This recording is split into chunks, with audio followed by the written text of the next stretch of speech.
Good evening, everyone. Quick disclaimer.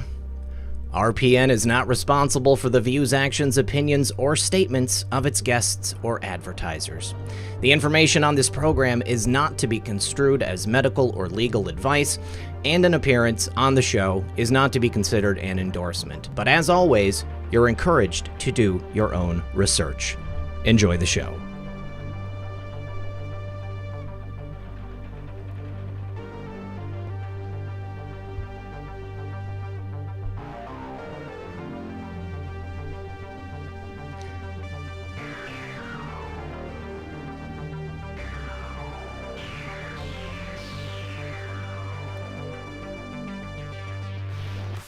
Good evening, Patriots.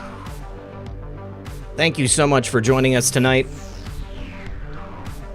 Please do me a favor, don't forget to like and share this broadcast. Help us break through the algorithm.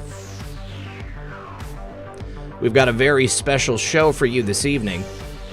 My good friend Zen Garcia is here. You'll remember Zen from his prior appearance on the program. Tonight we're going to be talking about the Book of Enoch, part of the Apocrypha.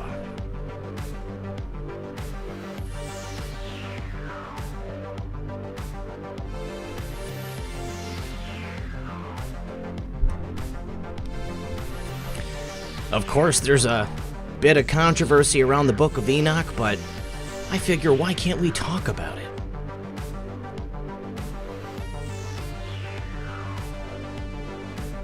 So many interesting things in this set of writings. All right, gang. Please, everyone, do sit back, relax, grab your popcorn, and we'll be right back after a brief word from our sponsor. Are you concerned with all the health situations that are going on right now in the world? Well, if you'd like some peace of mind for you and your family, check out today's sponsor for a natural alternative. You may think about essential oils just as something that smells good. Well, in most cases, that's very true, but if you have Certified Pure Therapeutic Grade essential oils, they are good for so much more than just that. Major civilizations throughout the centuries recognized the capabilities of essential oils. Egyptian grave robbers would often steal the essential oils instead of the gold, and frankincense and myrrh was brought to baby Jesus. Essential oils were used throughout the Dark Ages for their antibacterial benefits, and even in World War II, they were used successfully to treat injured soldiers. Today, we see essential oils are being studied extensively and are being used in some medical settings. Many studies have documented that Certified Pure Therapeutic Grade essential oils have the capability to stop superbugs like MRSA, relieve chronic pain, elevate moods, restore cells, and aid in treating life-threatening diseases. These essential oils don't just treat symptoms. They work at the root of the problem at the cellular level. And what's surprising is that essential oils are often faster, safer, more effective, and less expensive than their synthetically recreated products from drug companies, and without the harmful side effects. It's time to take your health into your own hands and be prepared for all of life's little emergencies that might come your way. But don't be fooled. Quality means everything with essential oils. Go to bit.ly/redpill78 oils for more information on the purest oils on the market and to get started with your own essential oils today. What might these oils have in store for you? Well, go to bit.ly/redpill78 oils and find out today. And remember, when you support my sponsors, you support this channel. Are you All right. Thank you so much, everybody, for sticking around. I do appreciate you being here. Please join me in welcoming to the show one more time is my good friend Zen Garcia. Zen, how you doing, buddy? Doing great, brother, and I appreciate the opportunity to be here with you and your listening audience. It's always a pleasure to speak about truth, and certainly the Book of Enoch is one of my most favored ancient manuscripts, so looking forward to the discussion. Excellent. Yeah, I think it's a fascinating thing. I've really enjoyed everything that I've learned about it so far. And as I said in the intro, you know, a fair bit of controversy about it. But I always figure, why can't we talk about things, discuss it, and maybe we come away and we've learned a little bit more. Let me just say thank you to Homebody Heaven, says, hey you, thank you, Homebody Heaven. Lightning Fire says, keep it up, thank you, Lightning Fire. And Gaffer Anon has upgraded their membership, so thank you very much, Gaffer Anon. And if I could get an accurate count of likes and people watching in the chat, guys, I would really appreciate it. Thank you to everybody for being here. Thank you to the mods for helping keep the chat comfy. Real Red Pill Girlfriend, I love you, honey. Good to see you. All right, so Zen, before we get into the Book of Enoch, just in case there's anybody here who wasn't watching last time or who is not familiar with your work, please tell us who are you and what do you do? Well, I've been a radio broadcaster since 2008, and I currently do a number of different shows, but I am on Revolution Radio on Wednesday evenings, 8 to 10 p.m. Eastern, and that show is called Momentary Zen. And then Thursday evenings on Truth Frequency Radio on 9 to 11 p.m., and that show is called Secrets Revealed. We do a number of other different broadcasts as well. My daughter-in-law and myself, we do a Ask Me Anything show every other Friday. My son hosts our Digital Readers Club every Saturday, where we read through different books that we've compiled and put out as far as ancient manuscripts and ancient compilations of different work. A lot of manuscripts people have never even heard about, and you can find all of this on our website. We are a publishing company and a family of scribes, sacredwordpublishing.com, and I am the author of over 30 books. I really kind of forget the count. I just put one out a few months ago, I think 2 months ago, called The Vestures of Light and the Rod of Wonder, which traces down the garments of power and also the staff that was given to Adam from the tree of life, which was passed down in generations and was used by the different patriarchs, apostles, and prophets to establish Israel and also to perform miracle. Like, for instance, many people know that during the life of Moshe, that he split the Red Sea with this particular staff, and also brought forth water from the rock, and then also used it in the wars against the giants. Mm-hmm. And that's just a small portion of the many different miracles and the many different that it was in possession of, like even with Nimrod when he first established his new world order, so to speak, during the Tower of Babel. And the book that I'm currently working on is called The Pre-Adamites and the Antediluvian World. And it's one that focuses on explaining what occurred in Genesis 1-2 with the earth becoming without form and void.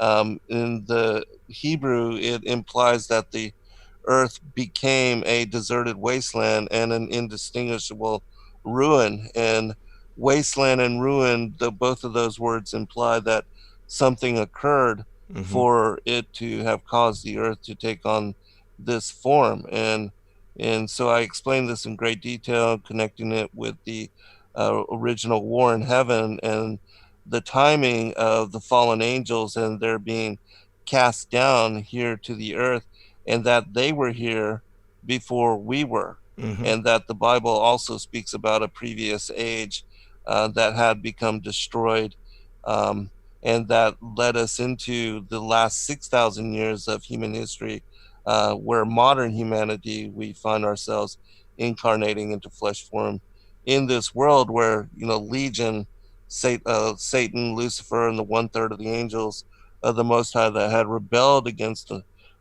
God, that they were already banished here.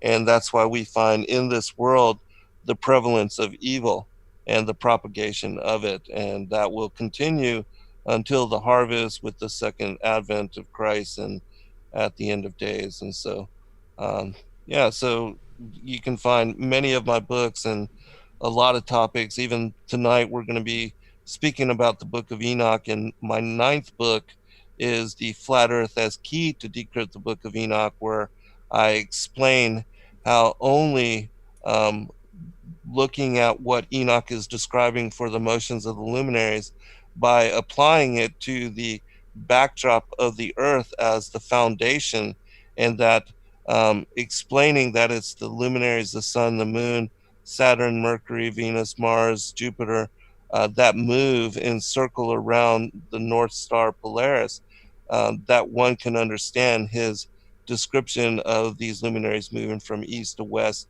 and then north and then back east, which is a circle. And so understanding chapters of the book on the courses of the heavenly luminaries and release that as a book as well. Your website only has 22 books listed, Zen. You got to get that updated. Yeah, I have to talk to my daughter-in-law. Well, some of them are compilations, and so, but I have written a lot where they are my personal books, and so, and I don't remember, the number, just because I'm putting out so much work. Sure. And many, as I said, are the compilations. Like, for instance, we have also released a collected works of Enoch, which has a number of different texts that are not found anywhere else, with regard to the works of Enoch. And also we take like chapter 3 of Jubilees, which describes in great detail the life of Enoch, and have made all of that available in one text as well.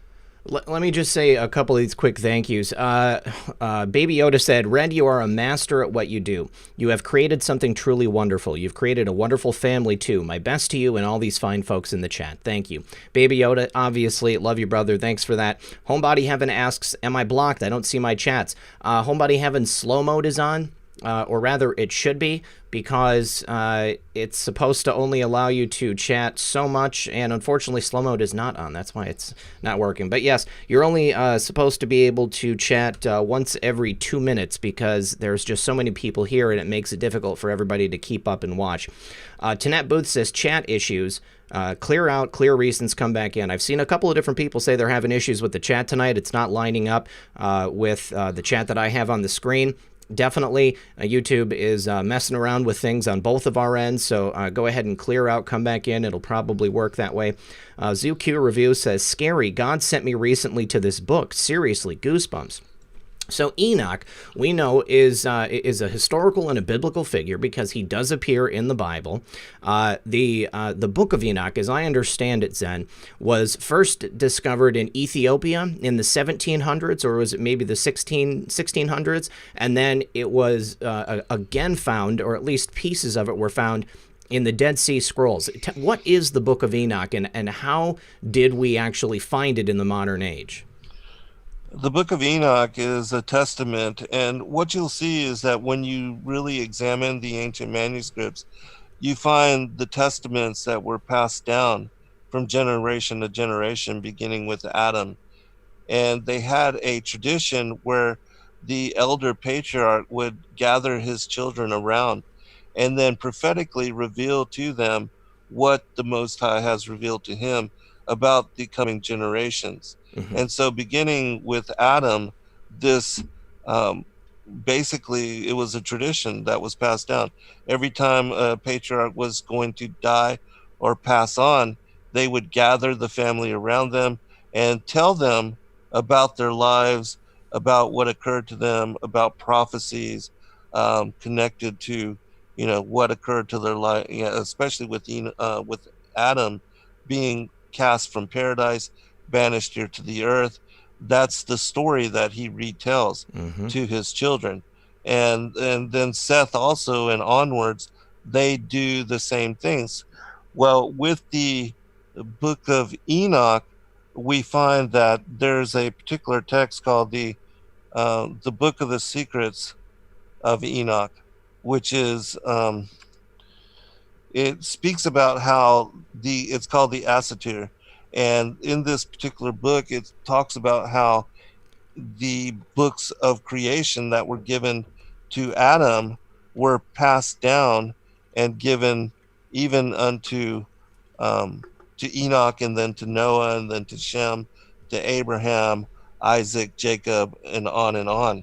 And you find that in the testaments of the 12 patriarchs, which is similar, it speaks about um, it brings up the books of Enoch in those accounts. Mm-hmm. But there were 5 books, the books of creation, and I'll read a quote here from the Assater, which again is the book of the secrets of Moses. It says, "For 7 years Noah learned in the books of creation, the book of signs, the book of astrology, the book of the wars of the Lord.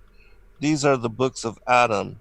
Another quote from the book of the secrets of Moses, it says, "And when Enoch grew up and when the days of his life had reached 13 years, he began to learn in the book of signs which had been given to Adam, and this book was copied on the 24 precious stones."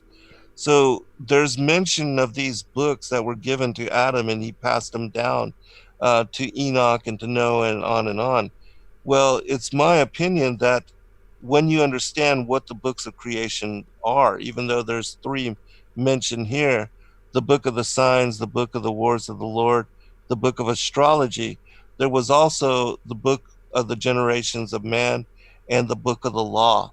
And these 5 books you can find sections and portions in the book of Enoch which relate to these particular manuscripts. And Mm. so it is my opinion, and that when you examine the ancient manuscripts, like the primary Adamic literature, you find that Adam and Enoch, he passed these books on to Enoch, Enoch passed them on to Noah, Shem, on and on and on.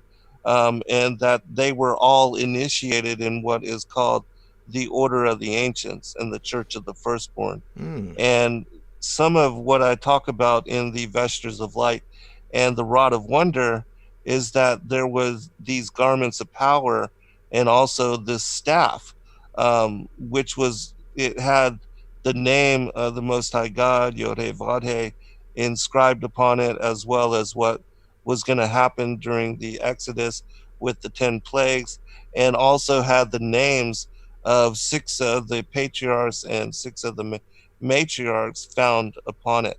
And it was prophetic. It revealed what was going to happen and who was going to own it over the generations of humanity. And these relics were part of the initiation process and passing down to the different generations, and specifically with the seed of Adam, because the seed of Cain was excluded from this initiation and from being able to be part of this order. And so these teachings and this knowledge and this revelation, these prophecies, were passed down in these testaments. We also have a book called the Testaments of the Patriarchs and the Prophets, where all of these, the testaments of the patriarchs going all the way back to Adam, are found in containment. And when you read them at every time, like for instance, the testament of Abraham, the testament of Isaac, the testament of Jacob, every time it shows that when they are on their deathbeds and they call forth all of their children, they give forth blessing, they teach about prophecy, and then they warn their children to not fall away. Because what a lot of people don't know and don't understand is that in the book of the generations of man, it was already foreordained and everything was written, the end from the beginning, as far as Adam to the second advent of Christ.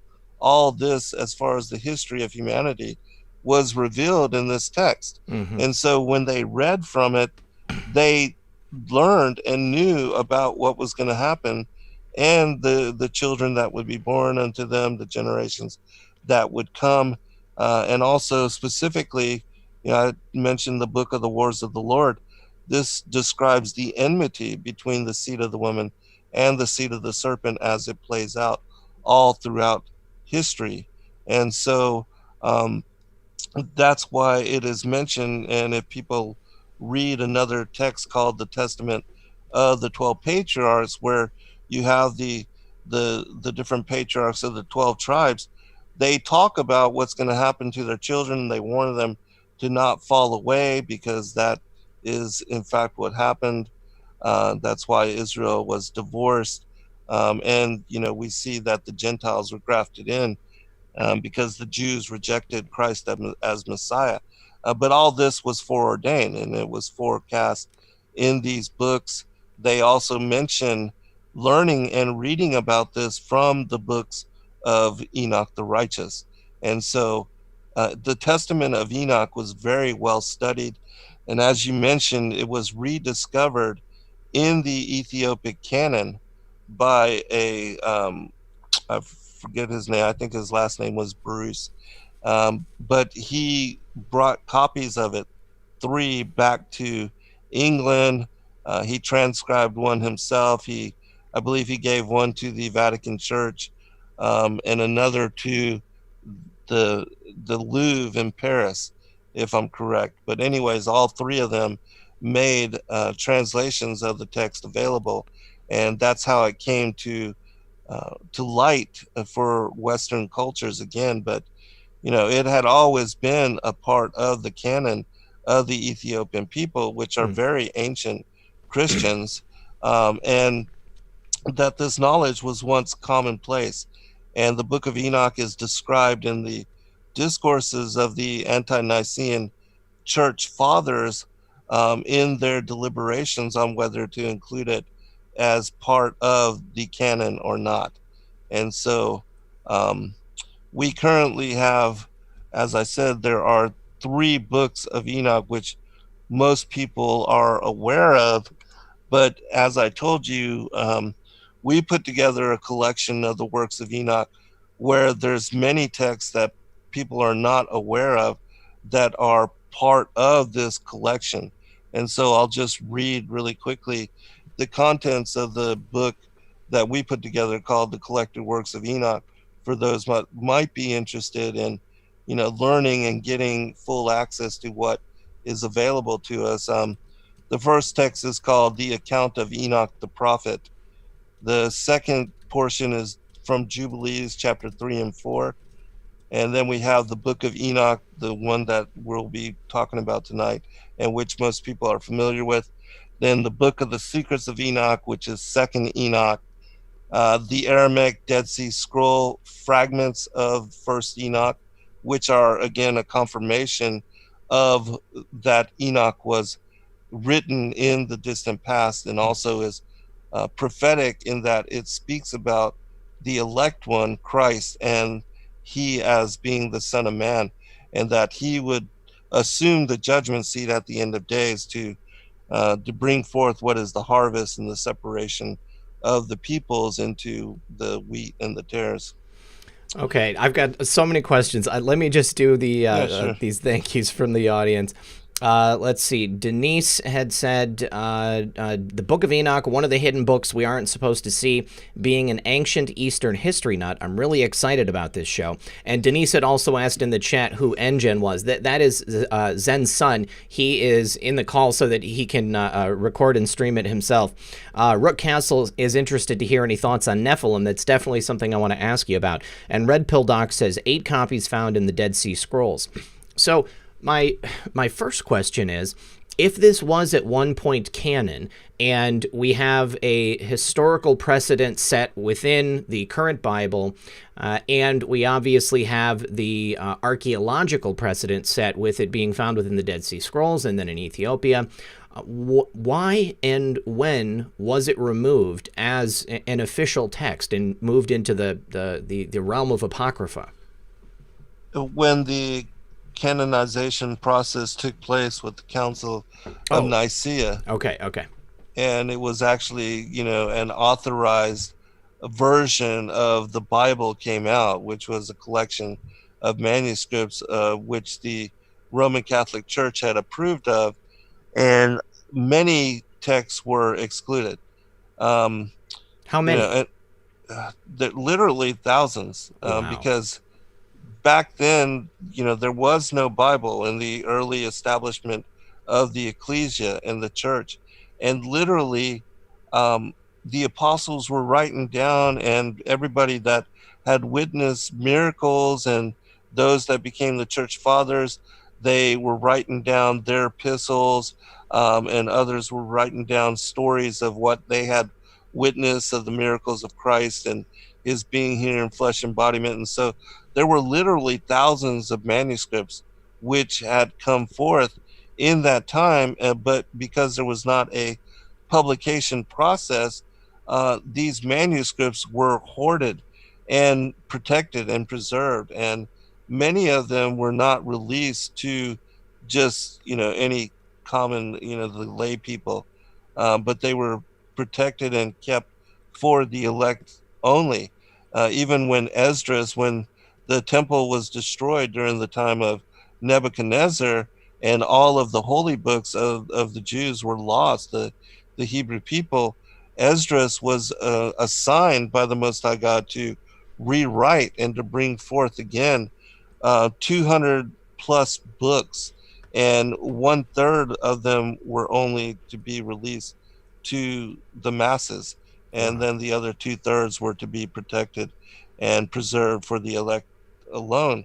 And so a lot of manuscripts ended up being destroyed and disappeared, and that was part of we the serpent seed and the hoarding and the protecting of knowledge, and also in trying to hide. And I think that's one of the reasons why the Book of Enoch had disappeared, and much of the writings of Enoch had disappeared, because the enemy had destroyed them and literally burned them and made them unavailable, and they became forgotten. And the Book of Enoch was lost to contemporary consideration until the time of the late 1700s, 1800s, when it rediscovered and then retranslated, released again for public consideration. But until that time, the enemy had done a magnificent job at destroying much of the knowledge that was available in ancient times. And we see that, even in the two collections, the Nag Hammadi codices, which were discovered in 1945, Mm-hmm. and also the Dead Sea Scroll collection found in 1947, that many texts found within these particular collections um, were not available anywhere else and had been completely lost, especially with the Nag Hammadi collection. Many of those books are unique and not to be found anywhere else. Wow. And so that, in my mind, shows just how much has been lost, and how many manuscripts are um, just have simply been disappeared. Well, and just think about how much was never ever written down. I mean, how Oh much that yes, was of just course. passed from father to son. Right. I need to say thank you to Clint Thompson, and thank you to Larry Penrose. Thank you so much, guys. Now, do we know the condition of the books that were found in Ethiopia? Do we know the age of them? Was it simply scrolls, or was it literally a bound book, or was it something more than that? No, most of them were scrolls, and a lot of them were fragmented. But there is a story that came to light that with the Dead Sea Scroll collection, there were actually two full extent copies of the Book of Enoch written in Aramaic Mm. that were discovered. But these books have been hoarded and have been sold off to private buyers, Oh, unfortunately. and I'm sure that was totally coincidental. Yeah, Um, of course. well, we were already through the first half hour, so I want to make sure that we get into some of the most exciting parts of this. Now, Rook's Castle asked about Nephilim. Tell us what are some of the fantastic and the exciting elements of this. I understand that Enoch apparently was went to heaven with God but did not die. There have been people that have spoken of, obviously the Nephilim, and we know the giants, but please tell us about it. Yes, in the first portion of the Book of Enoch, as soon as you go into it, Enoch tells us the story of how what he is writing is going to be revealed to a remote and distant generation, and that the early chapters do tell the story of the rebellion of the Watchers that left their first estate, descended down to earth and left willingly, and that God had allowed them. And in fact, in the Keber Nagas, chapter 100, concerning the fall of the angels, it describes how the word of the Lord, which we know to be Christ, the Logos, the Memra, that the angels basically tattletelling on Adam that he had fallen away, they challenge Christ to put them into the flesh and allow them to come here to the earth. Mm-hmm. And so he does give them male bodies of flesh. And he tells them that, all right, I'm going to allow you to descend down to the earth, but don't fall away into sin. And as long as you uphold my laws and my commandments, and that you don't get involved in sin, then I will make you elect angels, and you will be, by my on my right hand, and that they would have a place of great authority. But immediately when they descended, in the story, it describes them coming down to and seeing the daughters of Cain Mm-hmm. engaged in basically a mass orgy. Mm-hmm. And then they decide to, getting caught up in lust immediately, they make a pact amongst themselves to go ahead and involve themselves in the pleasures of the flesh, Mm-hmm. and to take wives of all which they chose. And so they all committed themselves to doing this. And they describe in the Book of Enoch, it describes how they knew they were about to involve themselves in a great sin, and that this sin, because of their warning that Christ had warned them before coming down here to the earth, he told them, as long as you don't fall away, but if you do, there's going to be great sentence, and repercussions to your actions. And they did it anyways. And so what ended up happening is that um, they took wives of all which they chose, and they brought forth and bore the giants. And I don't know if you've ever heard the story that is written in the Keber Nagas about this particular occurrence, but it is pretty brutal in that it speaks about the children being unable to bring forth naturally. They came forth splitting open the bellies of their mothers, and the story of them coming down and seeing the daughters of Cain engaging in these orgies. That's what caused them to lose their minds. But if you want me to read it and share it with you, I'll do so. Please, yeah. Okay, well, I think a lot of people are probably not familiar with this text, so it will give you an insight into what is revealed in the Book of Enoch. It says, "And they were content to leave the height of heaven, and they came down to earth to the folly of the dancing of the children of Cain, with all their work of the artisan, which they had made in the folly of their fornication, and to their singings, which they accompanied with the tambourine and the flutes and the pipes, and much shouting and loud cries of joy and noisy songs. And their daughters were there, and they enjoyed the orgies without shame, for they scented themselves for the men who pleased them, and they lost the balance in their minds. And the men did not restrain themselves for a moment, but they took to wife from among the women those whom they had chosen, and committed sin with them. And straightway God was wroth with them, and he bound them in the terror of Sheol into the day of redemption. As the apostle said, he treateth his angels with severity. He spared them not, but made them to dwell in a state of judgment. And they were fettered until the great day. The word of God conquered, who had fashioned Adam in his likeness or form, and those who had reviled and made a laughingstock of Adam were conquered. And the daughters of Cain, with whom the angels had companied, conceived, but they were unable to bring forth their children, and they died. And of the children who were in their wombs, some died, and some came forth, having split open the bellies of their mothers. they came forth by their navels. And when they were grown up and reached man's estate, they became giants, whose height reached unto the clouds. And for their sakes and the sakes of sinners, the wrath of God became quiet. And so this is what occurred in the Genesis 6, the story of the sons of God taking the daughters of man and creating a race of giants known as the men of renown.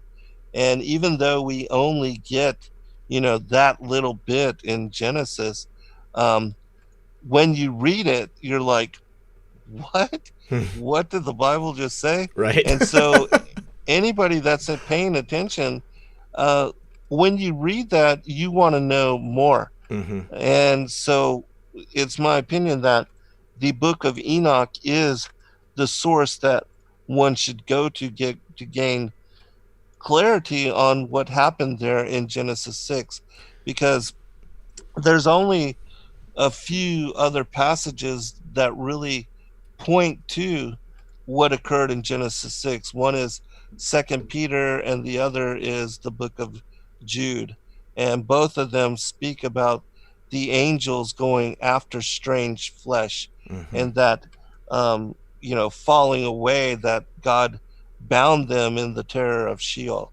And so, Well, so knowing that the Book of Enoch, or that Enoch himself is referenced in the Bible, knowing the age of the texts, and knowing the greater depth in with which the Book of Enoch goes into some of these things that we've already learned from the Bible, why do you think that they would have excluded it as an official book of the Bible? Why would they not want people to read this stuff? well, it's my opinion that historically, those that have been the authorities of the church have not been interested in educating the masses, but more interested in keeping them in ignorance. And historically, that has been the way of it.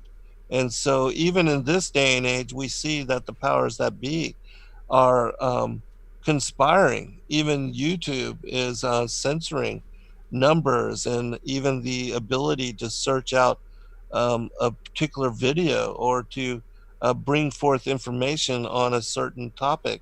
And so it's always been that way. And Mm-hmm. so, in my opinion, the whole effort of the Council of Nicaea was to hide the truth, and to um, basically distort and misconstrue, disappear, extirpate much of what was truth, and especially when it came to the revelation of what occurred with the sons of God and the fallen angels, and that they had interdicted themselves into the affairs of humanity, and that the giants that were born of them, the men of renown, the demigods of old, that they are the seed, the children of the watchers, and also of the fallen angels.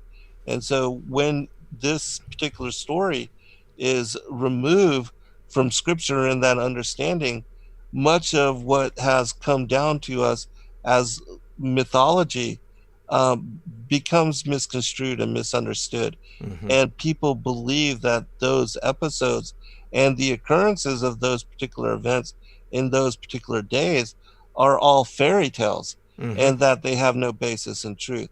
And so we lose what is the foundation for what is the esoteric aspect of what the Bible speaks about with regard to the war in heaven, and the sons of God rebelling against the Most High, and also leaving their first estate, coming here and creating this race of giants, which we know that all throughout the history of Israel, and even David and Goliath, that there was the presence of the giants Well, in the land. even up to tales from here in North America with Oh, Native yes, Americans, Lovelock absolutely. Cave. Right. Yeah. Yeah, absolutely.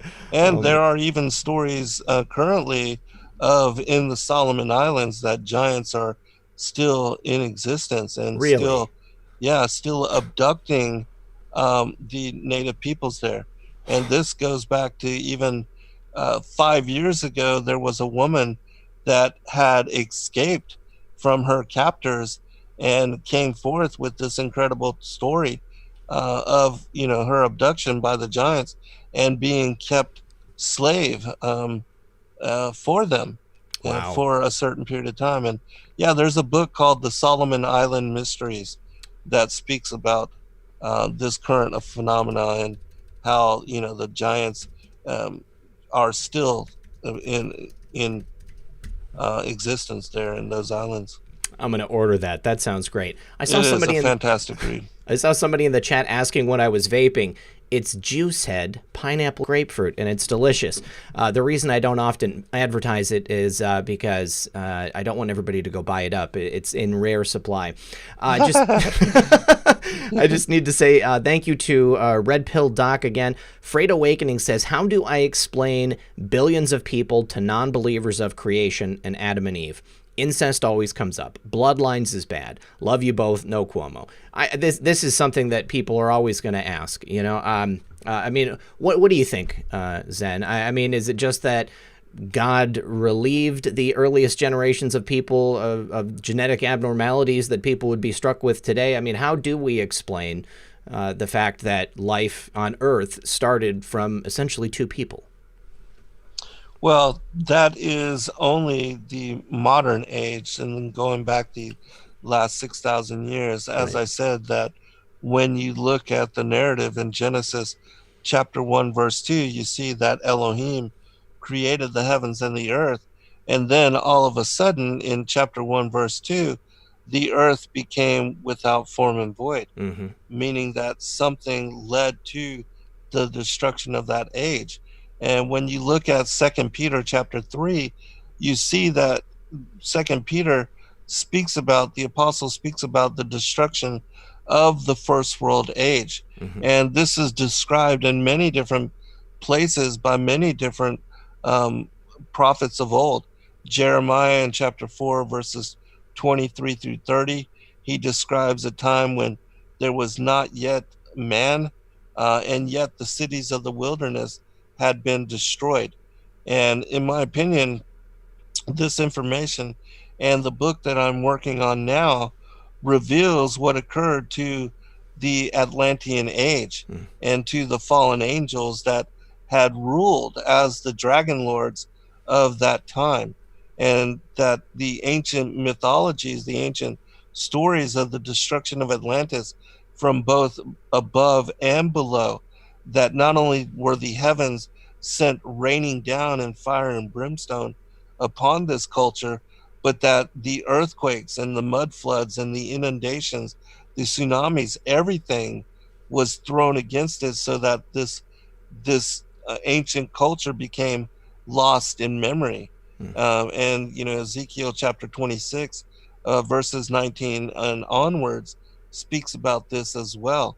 The loss of this people of old time, and how this land had been completely submerged and swallowed by the oceans and is no longer to be found. And so um, the Bible covers and speaks about the ancient times, and I do believe that the Titans ruled in that age, and that what we see of the research of Mud Fossil University and some of the what looks to be ancient petrified giants Mm-hmm. and ancient petrified uh, looks like mountains, but ancient creatures, and even the trees Mm-hmm. were of very large stature in the previous world age.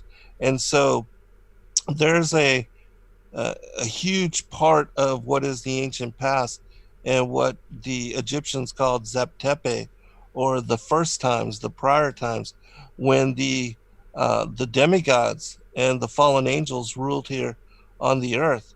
When you look at the Sumerian kings list, the first rulers of that particular list, it describes them as having reigns of 24,000 and 36,000 years. Mm-hmm. And how is that possible unless one understands that in the ancient past, the fallen angels were here and they were the ones that were ruling, that in the ancient times, there was the worship of the feathered serpent. And this feathered serpent, these that even the Anunnaki are depicted as being plumed reptilians.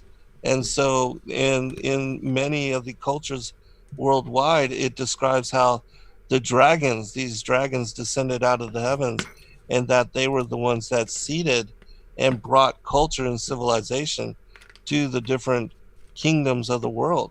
And so all of these events are connected to what is described in Revelation 12 with the war in heaven, and how the ancient dragon, that old serpent, Satan, the devil, how he deceiveth the whole world, Mm. and how he rebelled against the Most High and was cast out of the heavens. And so these things are all linked to this previous world age. And it's just knowledge that has been lost, but which is written about and brought forth in many different places. For instance, in this new book, I share the stories of what is revealed and captured in the memory of the scroll of Thothis, which is about the destruction of Atlantis. It's found in the Colburn Bible. You have the emerald tablets of Thoth, which I believe is the same individual as this Thothis I was just going described to in this ask. other scroll. Yeah, it's the same. It's the, this person is the an Atlantean priest king, and that he was one of those that survived after the destruction of Atlantis. It speaks about him leaving and watching the land disappearing, and that he has some ability of flight when he leaves the land, and that they disperse, that there was a diaspora at that time where the Atlanteans themselves left and went to various places in the world and brought up those cultures. Um, like he went, this Thoth went to Egypt and, established the Egyptian kingdom and brought them up in knowledge. And in the same manner, there was a diaspora where, um, these particular Atlanteans went also to Babylon and Japan and India, and even here in South America and other places, like Stonehenge in that area. Mm-hmm. And so you find Baalbek, many of these huge megalithic structures and these cyclopean um, architecture and cities and temple complexes established all near about the same time. Mm-hmm. And it shows that it was the diaspora of the Atlanteans to all the different regions of the world which established culture, and all of these different kingdoms all across the plane of the earth, and all at the same time. And it was Yeah. because of the destruction of their mother culture, who James Churchward, he speaks about the culture of Mu, and Yes. how, yeah, this particular culture is the one that the all the myths of Atlantis are alluding to. Okay. Awesome. Awesome. So much information there. Yeah. Got a couple more thank yous to say. ZooQ Review says, please discuss the Archangel's ending L. Someone, I believe it was my mom, she had said that Enoch, did Enoch die and become an archangel? Is that part of the story? He did not die, but he was said to be have translated into heaven, and that he, according to some of the manuscripts, was transformed into the angel Metatron, and that the angel Metatron in the heavens was assigned the task of recording the books of life. And so Enoch then was tasked with writing down the, all the, because all of the, each one of us has a guardian angel with us. Mm-hmm. And when in the evening, it says at sunset, that the angels report to the Most High God all the activities of men. Mm-hmm. And these things are written into the books of life. And it is these books, the books of remembrance, which will be opened at the great white throne judgment at the end of days, at the before the millennial reign, that uh, will determine whether we are to be numbered and counted amongst the elect, or with the wicked. Mm. And so, yeah, this is the task that Enoch was assigned to as the angel Metatron. Now, is this the same part of the story where Enoch did not die but went to heaven? Did he take multiple trips, or did this was it? He was able to go, and he kind of had the reverse journey of the fallen angels. I mean, he was born a man and then became an Right, archangel, right. rather than becoming or starting as an angel and then coming down to earth. Yes, exactly. Wow. And yes, Enoch did have multiple trips. He was taking a year before his final translation. In Jubilees chapter, or actually the book of Jasher, chapter 3 and 4, it gives a greater accounting of the life of Enoch. A lot more information there if people are interested and wanting to know more, because Enoch slowly retreated from involvement with humanity. Mm-hmm. And because of that, he was favored by the Most High, and he was the king. He was elected king during his time to lead all of the people of the earth. But God decided to remove him, not only as a witness against what the Watchers had done, and how he was going to bring the judgment of the flood upon them and wipe out. It says, actually, in the second book of Baruch, that 409,000 giants were destroyed by the flood. And so Enoch was going to bear witness as to the severity of the judgment that was going to be brought against the Watchers, because the Most High basically stripped them of their eternity, and that he sentenced them to die the death of a man, as it says in Psalms 82, and that at the end of days they would be annihilated in what is called the second death, and they will be eradicated as if they had never been. And Wow. so they lose their immortality, and the judgment that was brought upon them shook even the archangels Michael, Gabriel, Raphael, and Phanuel, and Uriel. In the Book of Enoch, you can read about when that judgment went forth against the Watchers. Wow. Freight Awakening says, awesome answer and thank you. God wins. Where we go one, we go all. So thank you for that. You're welcome. First name Mike, thank you for that. Red Pill Doc says, right now it's worth noting that a 12-foot giant is in the top header pick of the official White House Twitter page. That's very interesting. I'll have to check that out. President Trump knew we were going to be doing the show. Gaffer Anon says, giants built the pyramids. Changed my mind. I don't think there's a counter argument for it, to be honest with you. Mike Q says, God bless us all. Thank you for being a voice in the darkness. Sending you all love and light in Jesus' name. Thank you so much, Mike. Appreciate it. Yeah. And Adam Hugapug says, what other authors do you read, Zen? I have read several that are on a similar path. I mean, Zen, you do have, kind of a circle that you hang out with, that you do your shows with, that people that write about similar things. Who else can you recommend to people besides yourself? I recommend Gary Wayne and my friend Rob Skiba. I think both of those are, those individuals are really incredible researchers, and that they have done, especially on the topic of the Nephilim and the giants and the books of Enoch, that their research is second to none. But I think individuals like Steve Quell and Tom Horn are also most excellent researchers. I personally don't read a lot of other people's material. It's like that's I, how it is when you're a creator, I mean, you don't yeah, have I all that much don't time have the anymore. time, right?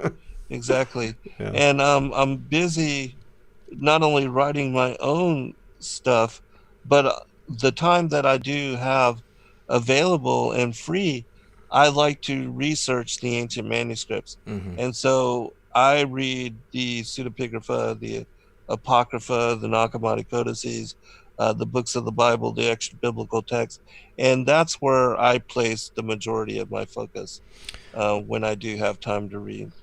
All right. And I mean, you had said before that, all of these various ancient texts, I mean, have you yourself ever had the opportunity to see and translate anything firsthand, or has it always been something else that's already been translated and passed down? I have, only with the Thracian Chronicles, and Ooh. only with information that is not yet found in the English. And one of my friends who um, became privy to the knowledge and the information of the Thracian Chronicles, which, if people don't know, it's the Thracian script was decoded in 2006 by an individual named Dr. Stephen Guide and his brother, Bishop Zen Garcia. He's a bishop of the Thracian Church, and they live in Bulgaria. Well, anyways, they cracked this ancient script, which comes from the most ancient post-flood culture. Mm. The Thracian people and their empire predate the Sumerians by 2,000 years, Wow. Yeah. and it actually shows that they were Christians and they had knowledge, and in their oral traditions and their writings, they spoke about how Christ would be born of a virgin and that he would die as the Passover lamb to bring a forgiveness of sins to the world. And so all of this knowledge was passed down in the Thracian culture. And the most important aspect of this information is it shows that the Bible was not plagiarized from any pagan teachings or any pagan culture, Mm-hmm. but in fact, the opposite is true, and that the Thracian culture, who were Christians and followers of what is Isis, they call him Isis, and that's, you know, Jesus. Mm-hmm. Um, but anyways, that they were the followers of the Son of God, and they understood that he would be born of a virgin. And so we see that the preceding mythologies that are attributed to the individuals like Tammuz and Mithras and others of a virgin birth, that these things were actually contrived and stolen from the Christian faith, which, again, is 2,000 years older Mm-hmm. than the Sumerian cuneiform texts and the writings of the Anunnaki, and all the Gilgamesh, the Epic of Gilgamesh, and the episodes of the flood narrative that are found within these manuscripts. But that all of this, knowledge, and even the testaments, the stories of Adam and Eve, were passed down amongst the Thracian peoples and were common knowledge to them. And so, again, the ancient traditions of Christianity, with the story of Adam and Eve, the fall of humanity, and how they would need to be redeemed by Christ, who would come into the flesh in order to do so, that this was all knowledge that preceded and predated the Sumerian mythologies and knowledge, passed down in the cuneiform text. But anyways, there's a 700-page compilation of ancient manuscripts that are not available in English, in which I was asked to help with translation because of my familiarity with a lot of the ancient manuscripts. That's And incredible. and it was in my work in doing and working with these particular manuscripts that I actually was um, a, you know brought forth and developed a relationship with the people that actually broke the script and are now currently working on the translations. And it is, again, the Dr. Stephen Guide. And in fact, last night I had the Bishop Zen Garcia, his brother, on with me, and we were talking about the translations of the Thracian script and how it's progressing, and also that the knowledge of this the translation of this ancient language and how it predates 2,000 years, the Sumerian.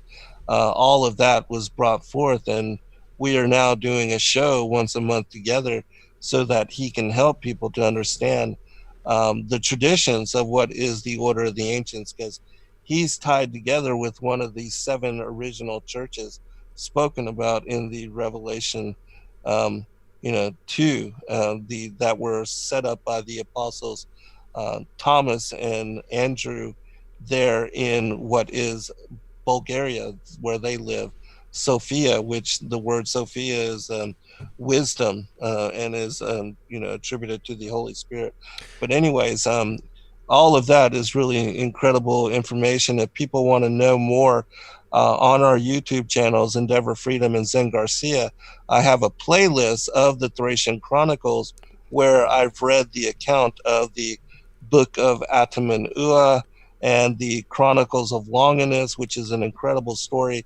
It talks about how Longinus, the Roman Thracian soldier that pierced the side of Christ, that witnessed to all the miracles of that day, that when the blood of Christ dribbled into his eye, it healed him of his blindness in that one eye, and that he then seeking to become a believer, he sought out the apostles and began to have relationships with them, and then encountered both Mary Magdalene and Lazarus. And in this account, Lazarus tells him about his being restored and resurrected by Christ, and how he was a believer, and Longinus actually became a believer as well, and became sainted, and did incredible work until he was also martyred for the teaching that Christ was the Messiah and the Savior, and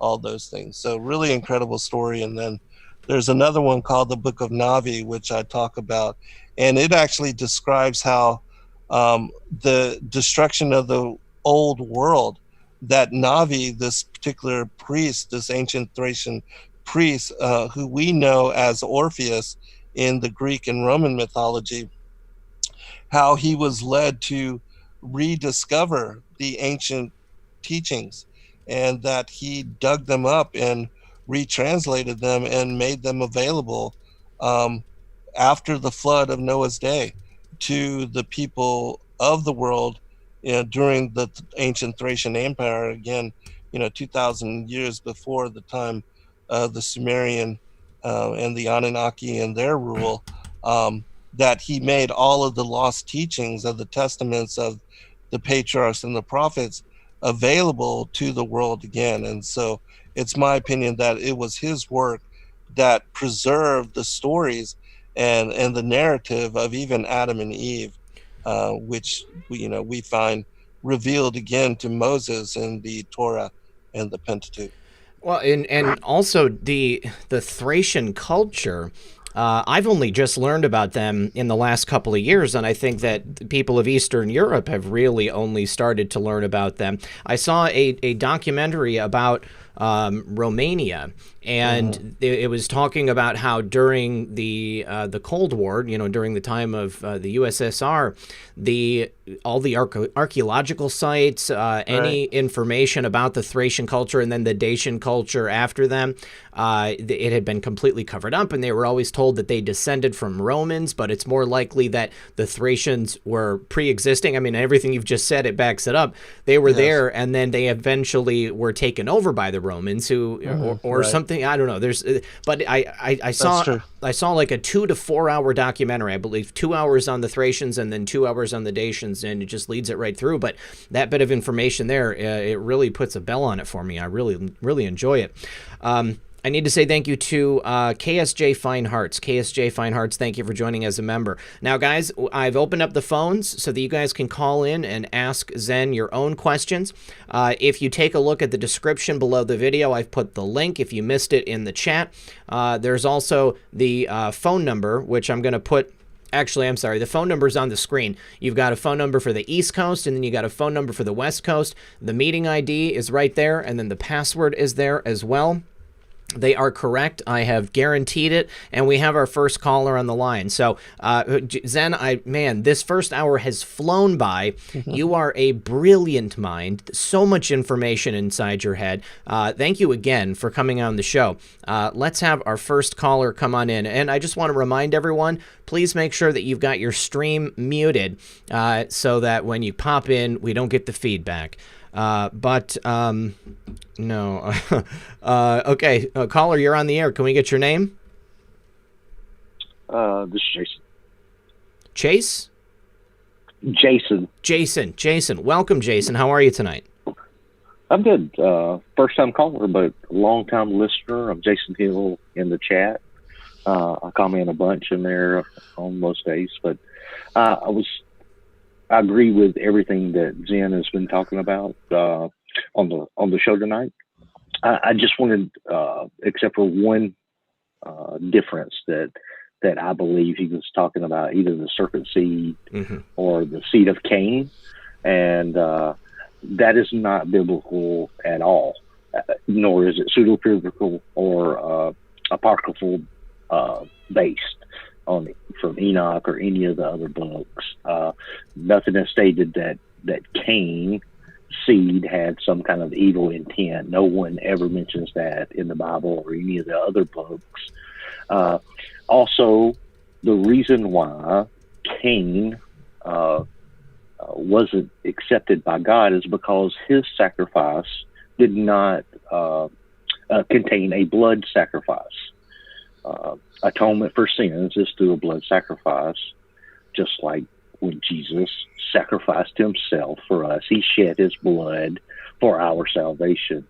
So I was just wondering what Zen thought about that. All the other stuff, I completely agree with it he's discussed. And I also want to mention Q after he's able to talk about that a second. Sure. Yeah. So Zen, obviously, serpent seed, the first time I had ever heard about the concept was through our conversations and our first show we did together. So please address what Jason is saying there.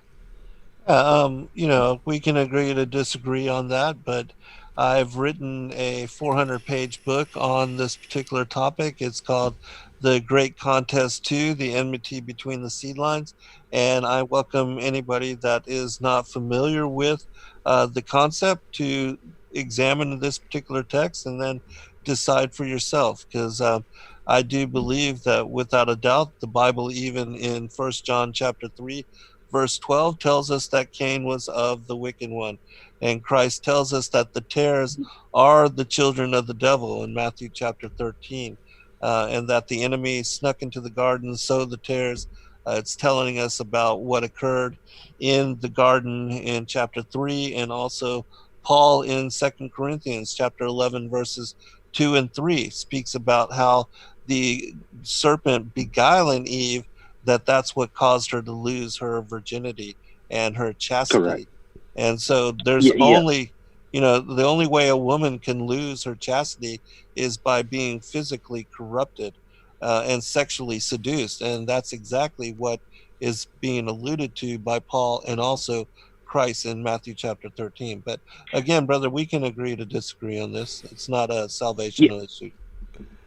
Yeah, sorry to interrupt. I agree that sexual relations was committed between Eve and the serpent, but there was no indication that any child was born from that. In fact, it says in Genesis that after that Adam and Eve had sex, had relations, and they bore a son, and he was Cain. And that's Eve said, not what it says, but because if you look at Genesis 3:15, it tells us that the result of Eve eating the fruit from the tree of the knowledge of good and evil, that there would be enmity between the seed of the woman and the seed of the serpent. And where it says, and Adam knew his wife Eve, there's a semicolon there. And when you look in the Targum, it tells us that who had desired the angel. And then the next aspect is that she bore Cain. But it was her desiring the angel that actually resulted in her bearing Cain. And that's why we see, again, in Genesis 3:15, that the punishments, God tells the serpent, I'm going to put enmity between your seed and the woman's seed. And that, Christ being born of the woman's seed would crush the head of the serpent at the same time that the serpent would nip at his heel. And then Eve is told that she's going to bear children in sorrow. And Adam is told, because he ate this fruit as well, that he's going to have to work the ground to bring forth sustenance to feed his children. And so the results and the consequences of them eating this fruit is that the serpent has seed and also Eve is both the mother of all the living, in that she bears both Cain from the serpent and Abel from Adam.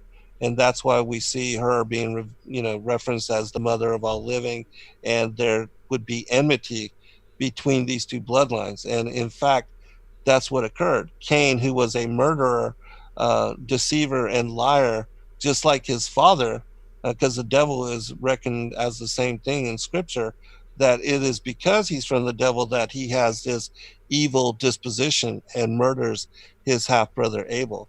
And so that was the fulfillment of the prophecy that we see in Genesis 3:15. And then when you look at Genesis chapter 4 and Genesis chapter 5, you see that Cain's bloodline is separated from that of Adam's, which is listed in Genesis chapter 5. Jason, Okay, I think you should email Zen, and you guys can continue the conversation. Yeah, we can discuss that. I do want to say one thing about what Zen thinks about the Q movement. I follow Q as much as the next person. Listen to multiple different channels. Listen to you daily, RP. Very thankful for how you approach it. Thank you. But in a biblical sense, any prophecy going forward is basically negative. So the whole thing from Q of the plan to save the world sounds more satanic when you reference the Bible than it does in a good way. It would, kind of an NWO kind of deception. Even in the Bible, it says even the elect could be deceived in the end times. So I wanted to know if Zen was aware of Q, what he thought of Q, and how he thinks that a world revolution under the Q movement plays into eschatology. I'm not familiar with Q in the sense that I've followed a lot of his work. I know of and about, and I did a show just recently with Aaron Moffat on Q Anon. But in my opinion, I believe that everything is controlled as far as the opposition, the Democrats, the Republicans, the left and the right. And it's my opinion that, even Trump is part of the Illuminati bloodlines. He is blood related to Hillary Clinton. I know that, this is not particularly favorable to many of the, those that might be listening to this show, but you can do your own research, and he is blood related. And I, again, the whole Republican Democrat, I believe it's controlled opposition.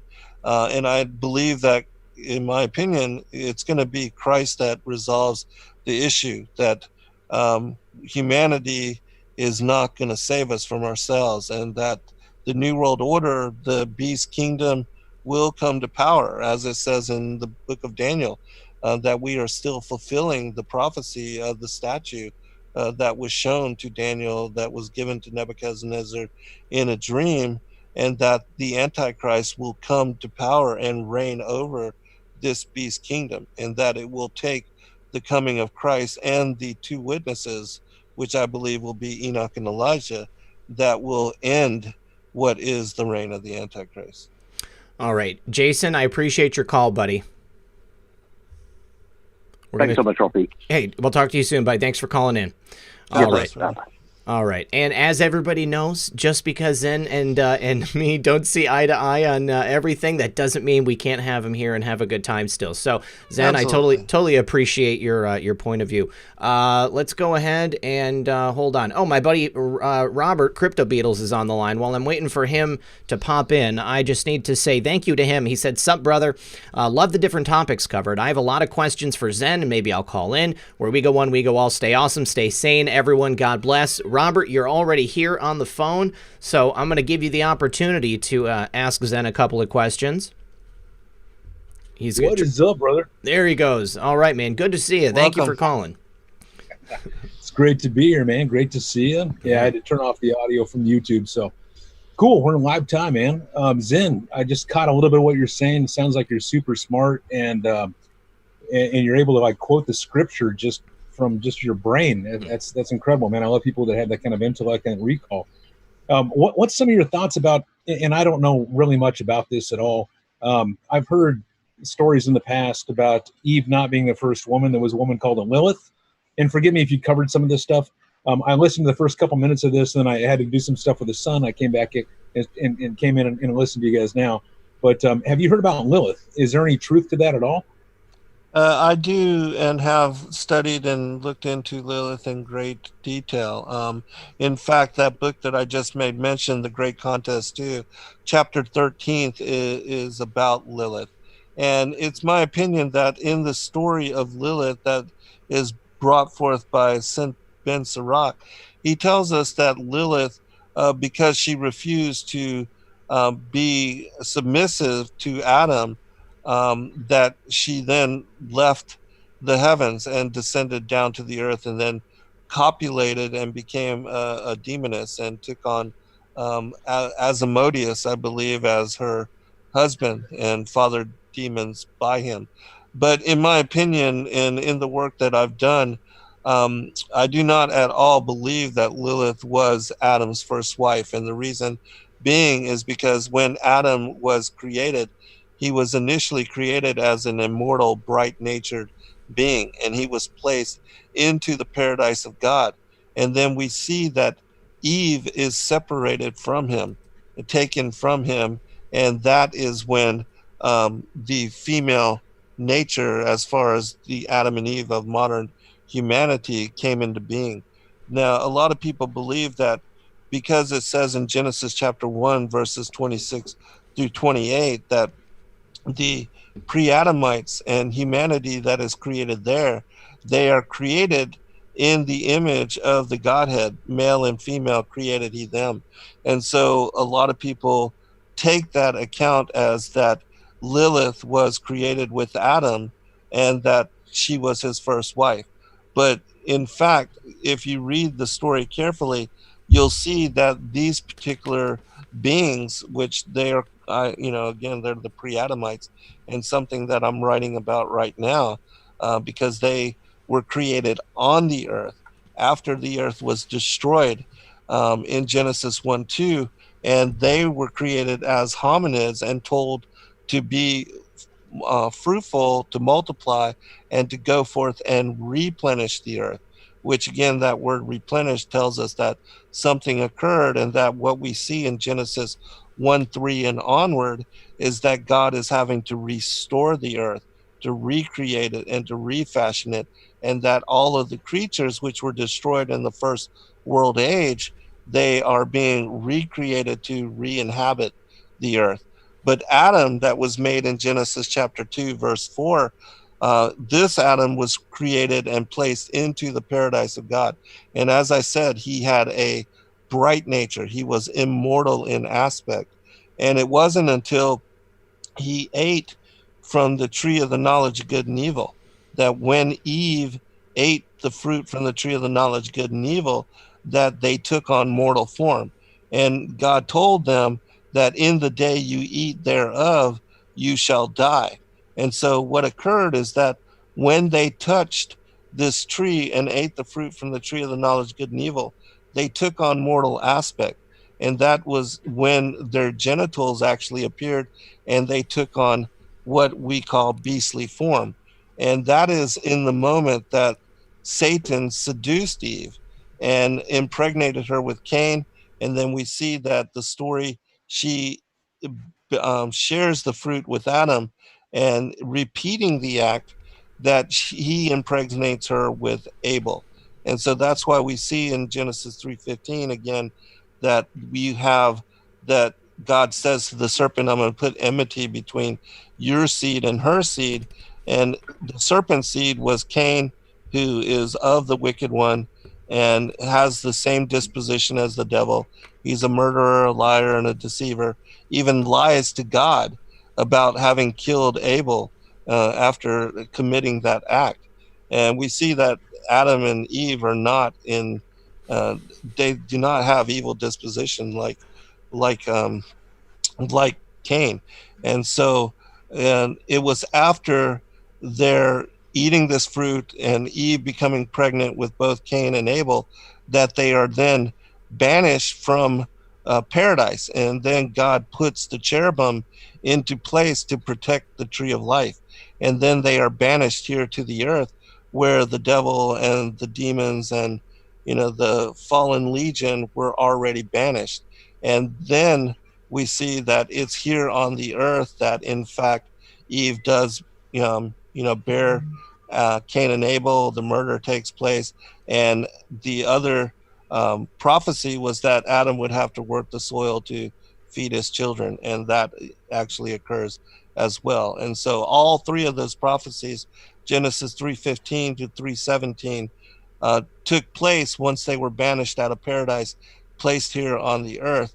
And so, in my opinion, if Lilith refused to be submissive to Adam in a sexual manner, well, Adam was not created initially to have sex.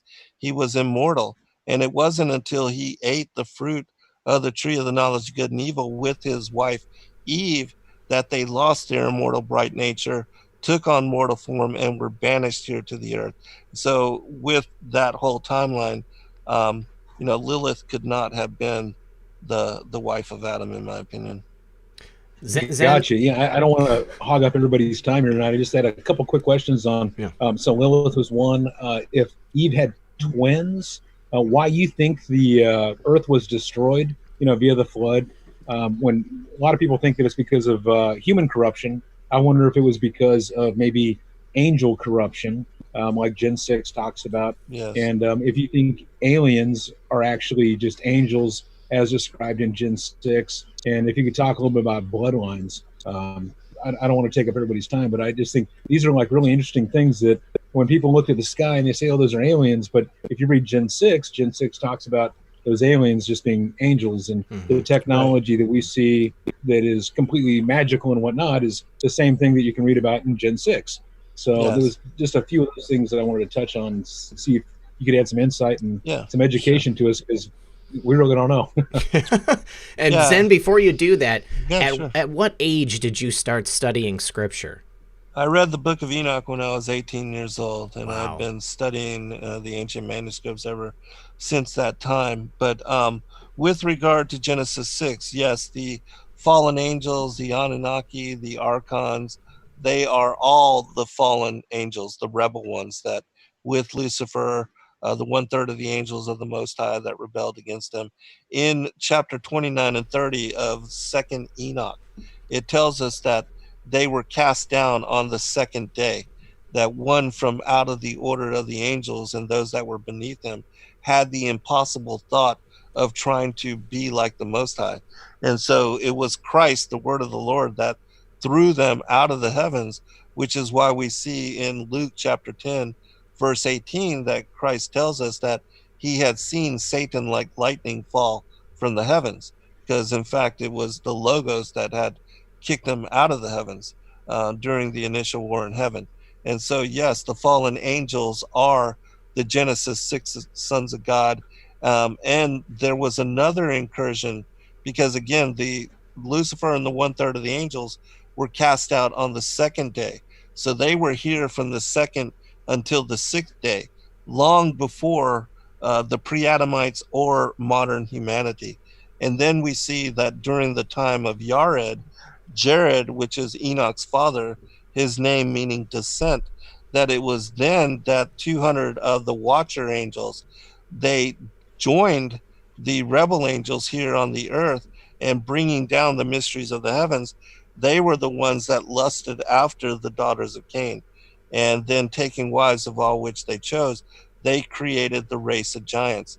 And the race of giants became cannibals. They were bloodthirsty. They began to consume the flesh of humanity, to drink the blood of humanity, and they were also worshiping the fallen angels, the pantheon of gods and goddesses, and teaching those, the pre-Adamites and the others that they had conquered, they would do blood sacrifice. They offered a victim and children in sacrifice, which is why, God brought judgment against them. But yes, the flood was specifically to destroy the giants and to bring judgment against the fallen angels, the Nephilim, for interdicting themselves into the affairs of humanity. And as I said, And if you so look when you to see the pyramids, so when you see like the pyramids and you see like you hear about I don't know, Atlantis, is that some of the technology that these fallen angels had created that God destroyed in the flood? Yes, and it's not just the flood of Noah's day.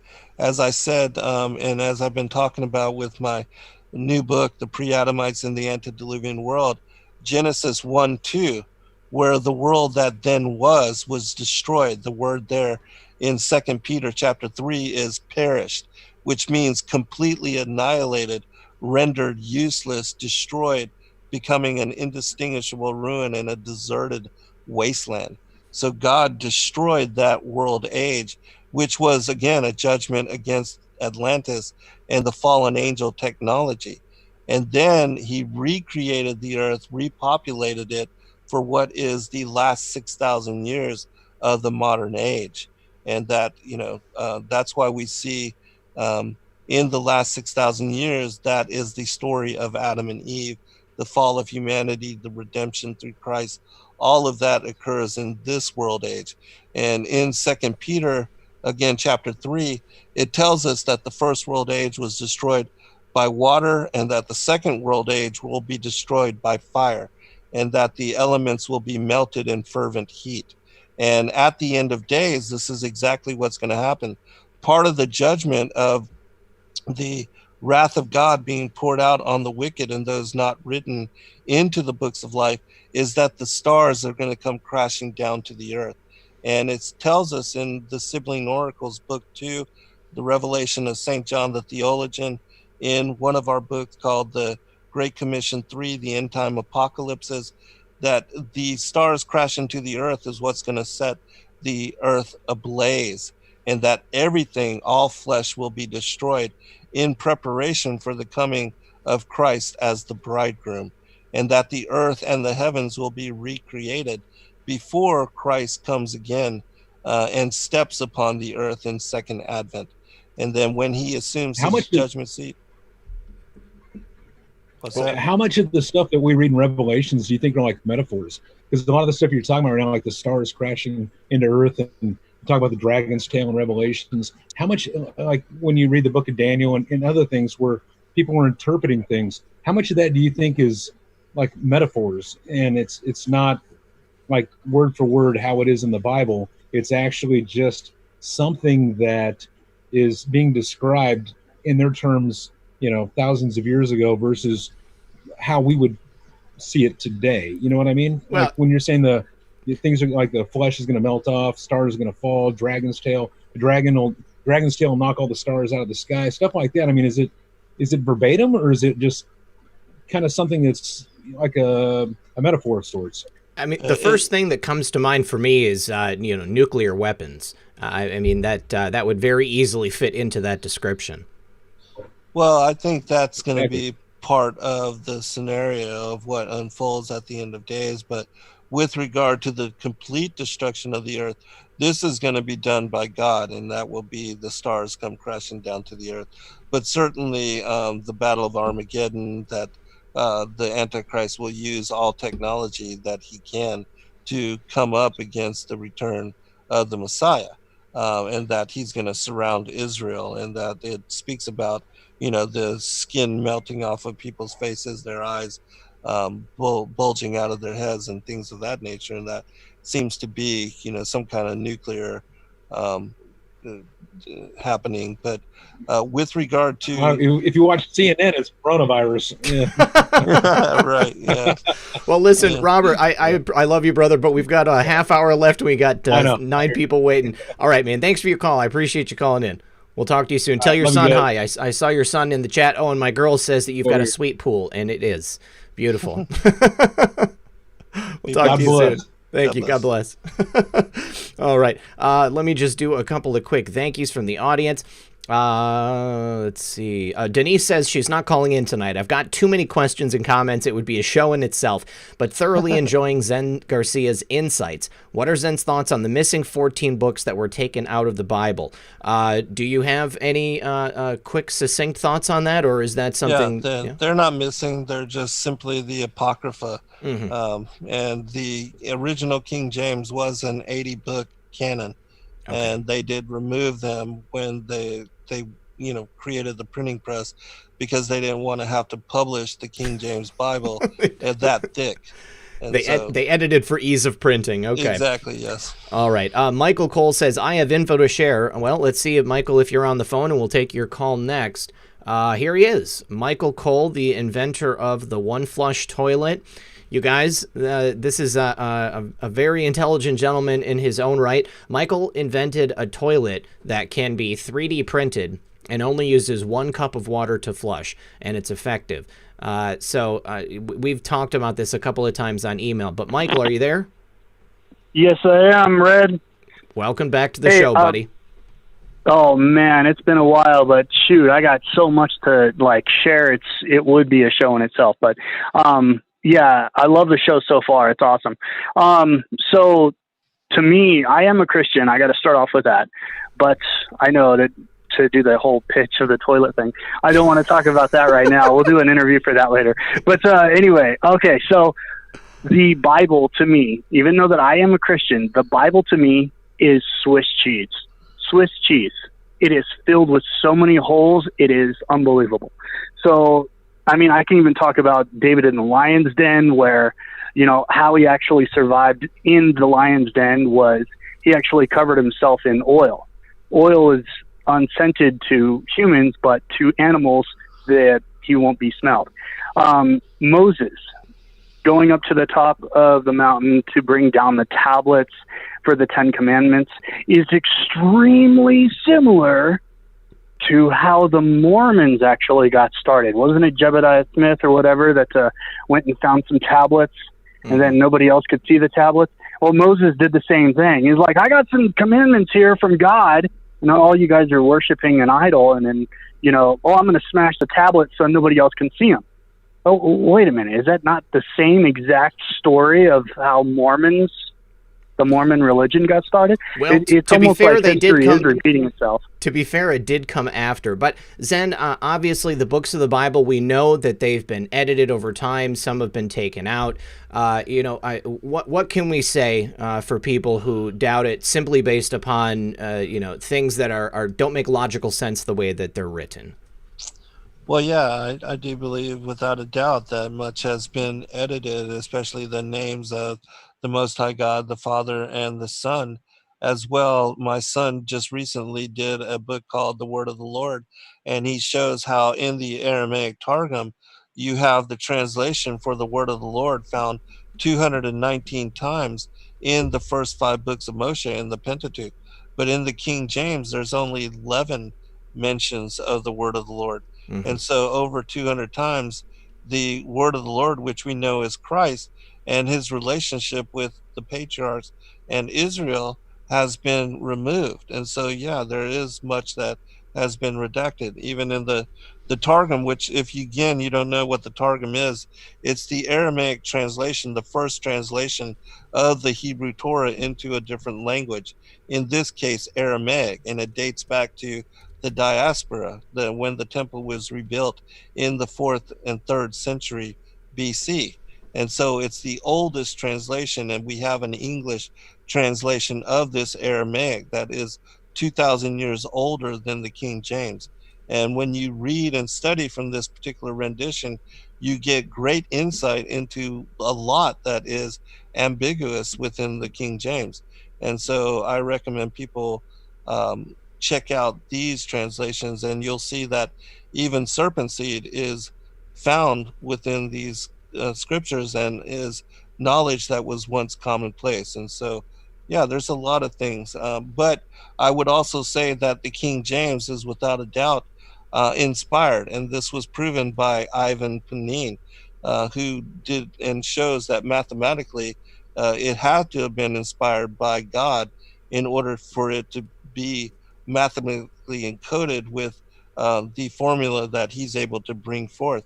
And then another friend of mine, Bill McGregor, he shows that the 66 books of the King James Version of the Bible are matching in word the 66 books of the chapters of Isaiah, and that it's only the King James that, again, shows this inerrancy and this inspired divine providence. And so, even though, yes, it has been altered, it has been redacted, it has been changed, misconstrued, misinterpreted, it still is the Word of God and can be trusted as being 100% prophetic.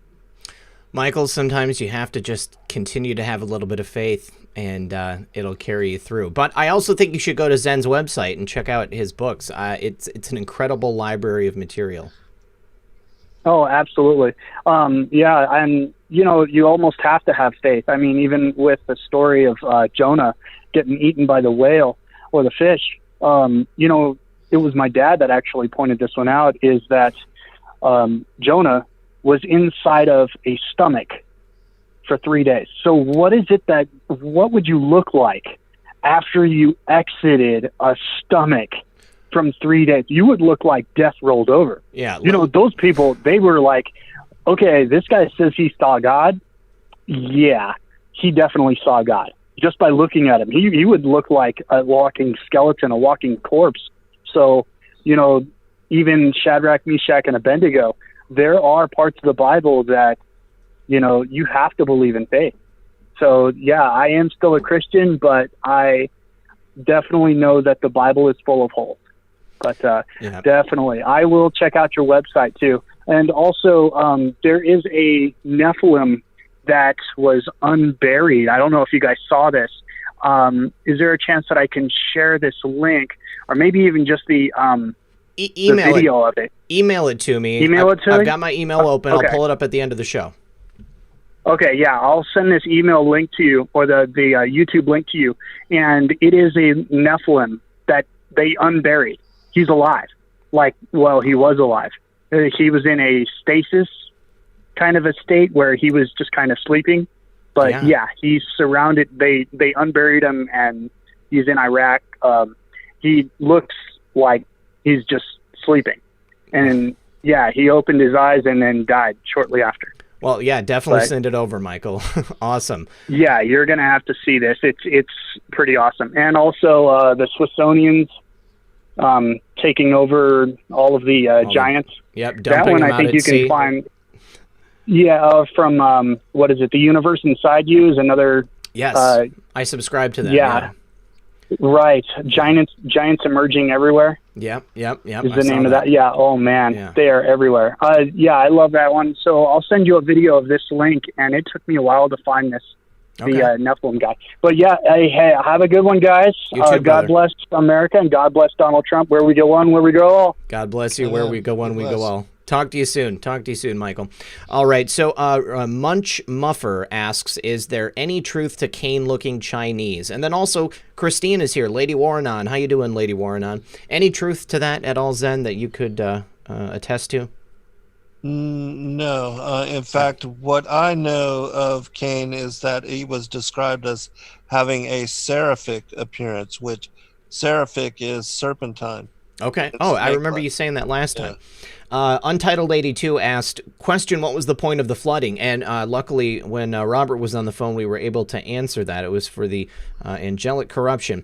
Robin W. says, blessings, Red Pill and Zen. Thank you, Robin. Munch again asks, many so-called gurus think a solar flare might take out the AI agenda and put Draco in stasis so they can be taken underground. Any thoughts on that, Zen? I'm not, as far as Draco, I'm not sure. I don't know exactly what Munch is referring to, but Munch, if you could clarify a little bit. And then also, QMom, thank you very much. And then Todd Rubel says, hashtag you ain't black. That was from Joe Biden today. Joe Biden, every single time he gets on the air, he has a tremendous ability to create sound bites for us out here in the internet. Katie Osmond is on the phone now. We're just waiting for her to get her microphone on. Katie, are you there? I am here. Excellent. Welcome back, Katie. How are you? I'm good. How are you doing? I'm doing well. Doing well. What's your question or comment for Zen? Well, first of all, I wanted to say thank you, and I kind of like, Jason. That was really good, Jason Hill. Yeah. Bringing up some good questions. But here's my thing. Zen, I was wondering. Everybody has an interpretation of Q, and mostly it's talked about in biblical terms.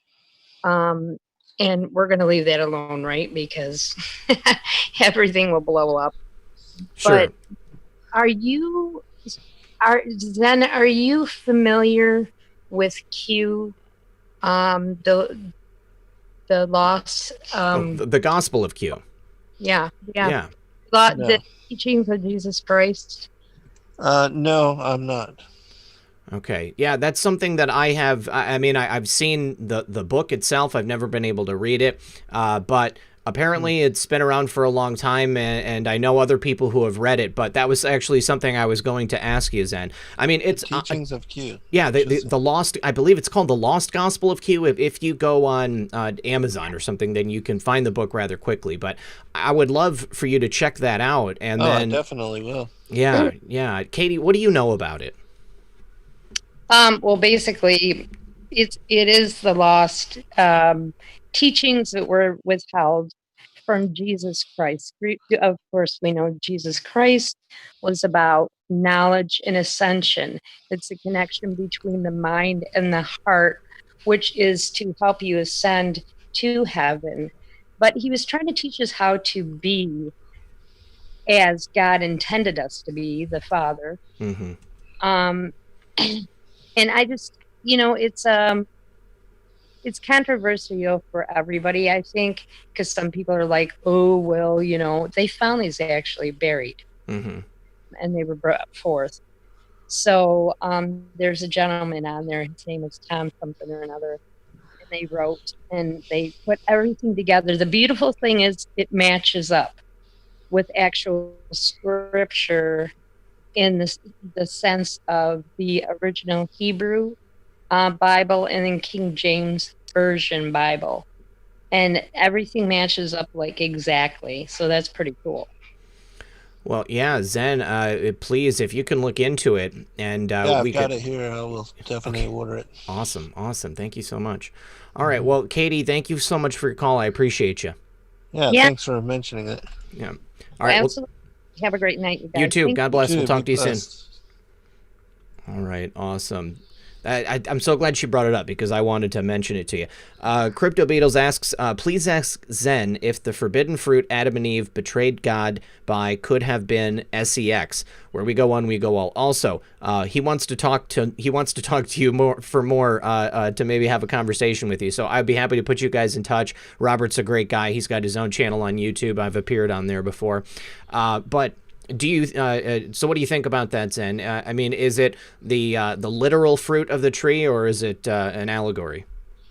Well, I believe that there was a literal tree, and that they ate the fruit, which opened their eyes and was, almost like hallucinogenic in its properties. Sure. But that when they did so, as God said, they would, in the day that ye eat thereof, ye shall die.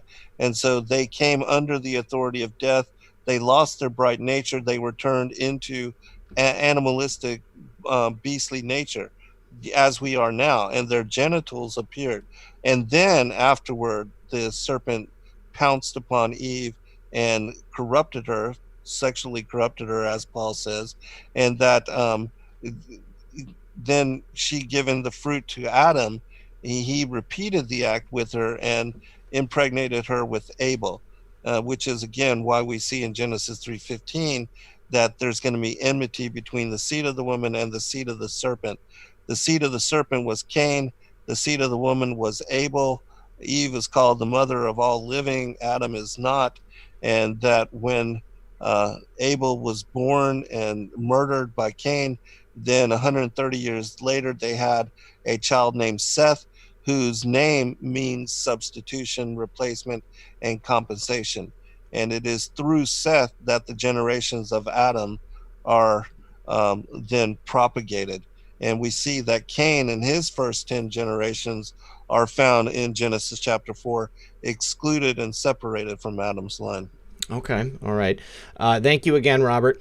Josh Duckworth says, End Times Fear Prawn is Schofield Bible. Kabbalist propaganda from them. Other than that, and the Trump hate, this guy's good. Yes, Zen, you have so much knowledge about so much stuff, and I respect your ability to have your own opinion, and I appreciate that you would be willing to come here and share it with us. We've got our next caller on the line, but looks like the audio's not working. We're waiting for the microphone to work. Dude, it's been a while since you called in and you changed your name, and you look at all that beautiful vape juice in the background. Yeah, well, listen, you go ahead and try to get your microphone working. I'll pull another caller in, and that'll give you some time to check it out. Sage Warrior is going to be our next caller. Let me see. Sage Warrior is coming in, and QPC AMD, still can't hear you, buddy. It's okay. I'm sure you'll get it working in just a moment. But Sage Warrior is now on the line. We're just waiting for Sage Warrior's audio to connect. While we're still here, I just want to remind everyone that looks like QPC AMD is on the line. So what's up, buddy? How you been? I'm good. This is literally my favorite subject. Really? Okay. I've been following the Archon information and stuff like that since like forever. Chuck Missler, Smith, everybody who's ever spoke about Ralph Kiba, you just mentioned Tom Horn and all the other people. I've followed all their work. I've been paying attention to this subject. This is one of my favorite subjects. I may not agree with a lot of stuff that's being said by Zen, but Zen, your work is fantastic. I really want to research some of the stuff you've done because there's a lot there. I've never gotten into serpent seed. I want to check that out too. And I have questions about it, especially since, the normal interpretation of the seed of the woman, the seed of the serpent would be that the seed of the serpent is, the fallen angels, and that the seed of the woman obviously is Christ. Mm-hmm. And what's going to supposedly that translates to that in the end, he will crush his head and yada, yada, yada. But hey, I might be wrong. I don't know everything. So that's something I would love to research and look into your stuff. I'm always open to being wrong. Yeah, there's nothing wrong with that. People come together, they have a conversation, and hopefully they both learn something. Yeah. Amen. Yeah. I did have a question. Oh, it's all gone. But I love that you brought up, brought up the whole thing about the hashtag not a black thing. Joe Biden. Trump is selling that shirt.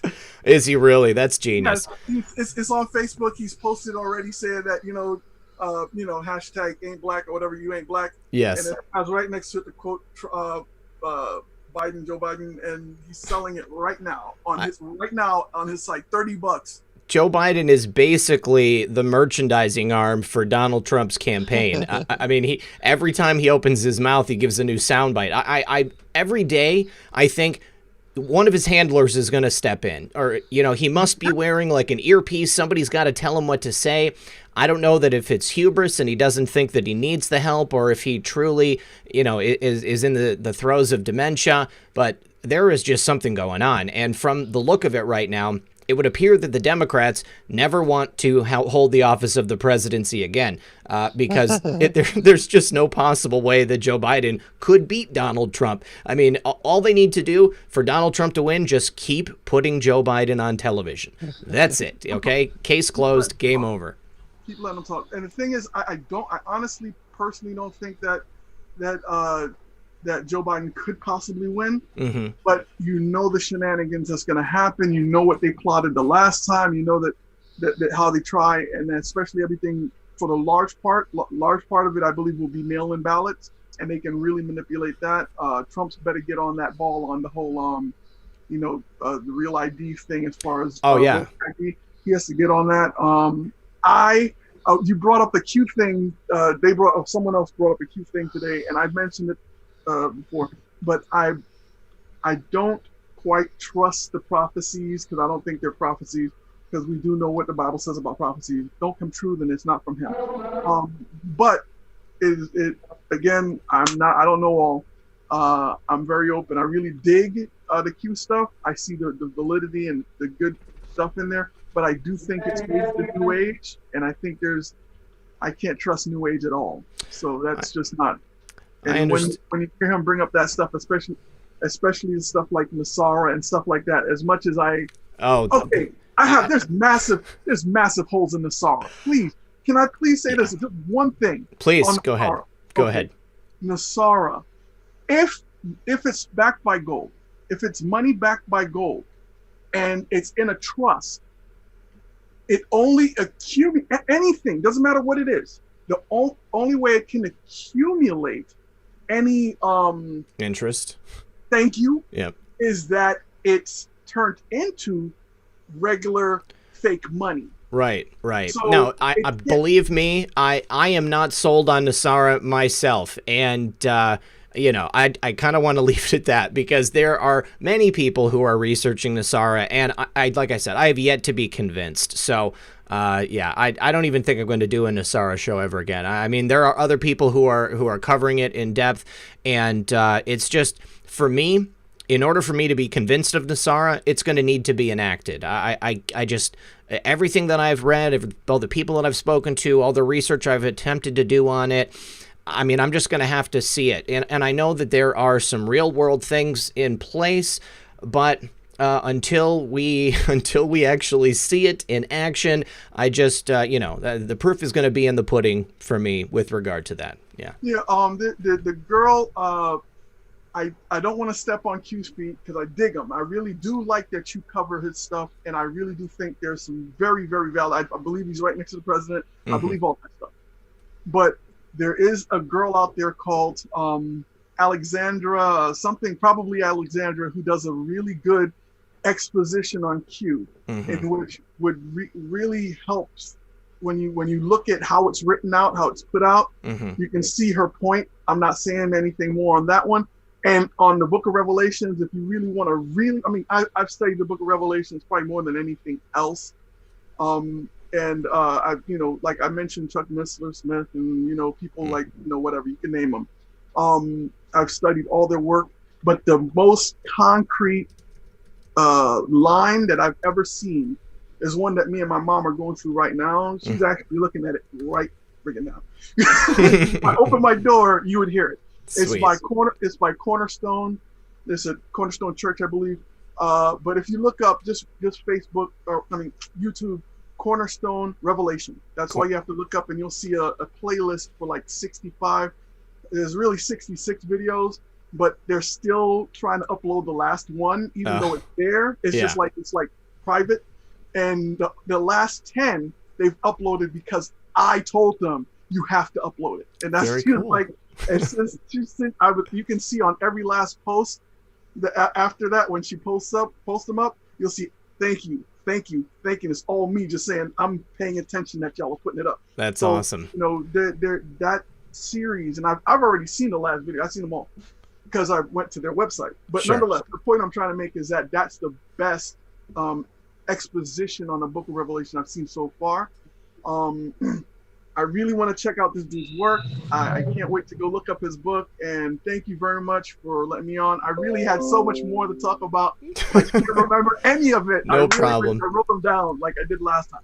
I'll try to call in next time when I do think. All right, man. Have a blessed day. Thank you very much. Don't want to take any more time. There's a lot of people. You do the same. Thanks a lot. I appreciate you calling. Good to see you again. God bless. All right. So real quick before we go to Sage Warrior, someone in the chat had asked, let's see. Apparently, George News did a Bloodline series, and they mentioned that the name Jesus was created by the Cabal, saying that it was from the Society of Jesuits. Do you think there's any truth to that, Zen? Or is Jesus his true name? No, it's Yahushua, and that is Yah's salvation in Hebrew. Okay. And the Father's name is Yod-He Vod-He YHVH, and it means behold the hand, behold the nail. And so the Father's name alludes to the Son, and the Son's name alludes to the Father. All right. We've got our next caller on the line, Sage Warrior. Sage Warrior, go ahead and unmute. Welcome to the show. Thank you so much, and I'm very happy to be here. And I want to thank you for all the work that you do. You are a great patriot. And can you hear me? Yes. I can. All right. You are a great patriot, and you can't be thanked enough. Thank you so much. Every day, it's an enjoyable show. Well, thank you so Well, much. I really appreciate it. well, awesome. Well, I just had a couple of points. One was a few days back when Dr. Tedros was like there was a picture of Dr. Tedros meeting Chinese government employees a couple of months back, and uh, there was a Shiva image behind them, Yes. and there was a show of I think Table of Titans that you were a part of. And at that time, I'm not sure. Maybe you were not, but I wasn't on that one, but I think I know the one you're talking about. Because I remember when they referred to it. yes. And there was some wrong information that was put out, and it disturbed me a little bit. That Shiva is to be equated with satanic and that kind of nature, and that's not the case at all. It's a religious symbol. One more point to add is, India is the oldest living civilization on the planet, True. and we have the oldest of scriptures, ancient temples, ruins that are found. There's so many things which are not known by a lot of people. And there is also a book, a pretty old book by Yogananda that's called Autobiography of a Yogi. Mhm. And he espouses a lot on Jesus Christ and how it is a very loving. It is based on the philosophy of love and forgiveness, and how it is all interrelated. It is not just one aspect.